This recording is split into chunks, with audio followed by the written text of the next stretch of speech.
The World Bank and the International Monetary Fund said the global economic contraction caused by the ongoing coronavirus pandemic is the largest in the last 8 decades, raising the world poverty rate, exacerbating inequalities, and damaging long-term economic growth prospects. The World Bank and IMF concluded their annual meeting, which heavily revolved around the impact of COVID-19. India has gained more than a decade of life expectancy since 1990, but there are wide inequalities between states according to a new study, which assessed more than 286 causes of death and 369 diseases and injuries in more than 200 countries and territories across the world.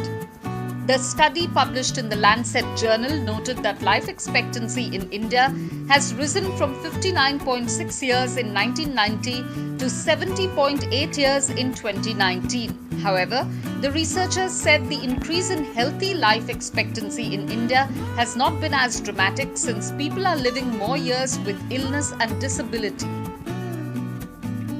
India could potentially scale up coronavirus testing tenfold, said Biocon founder and Chairman Kiran Mazumdar-Shaw. The Biocon chief batted for pooled testing that could test as many as 10 people using the same resources. Since pooled testing works better in clusters with low prevalence, Mazumdar-Shaw suggested combining the technique with the rapid antigen and RT-PCR tests.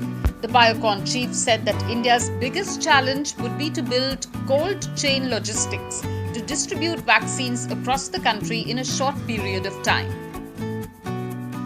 Europe's top aviation regulator has declared its 737 MAX aircraft safe enough to return to skies. The European Union Aviation Safety Agency is satisfied with the changes made to Boeing company's 737 MAX plane and said that it is safe enough to return to the region's skies before 2020 is out. This major announcement came even as some of the further upgrades demanded by the agency would not be ready for up to 2 years. Families in Delhi with pre-existing health conditions such as asthma are stocking up on oxygen cylinders and pulse oximeters, fearing that the city's worsening air quality will make them more vulnerable to the coronavirus.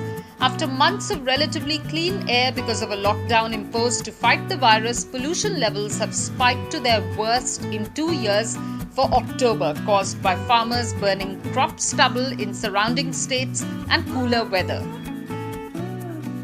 Pune-based Serum Institute of India, which is in the final phase of developing a COVID-19 vaccine licensed from AstraZeneca, says it will get ready with 60 to 70 million doses by December. India may get COVID-19 vaccine by March 2021, provided the regulators signal with the process is fast, as multiple manufacturers are working on it and already 2 are in phase 3 trial and 1 in the phase 2 trial.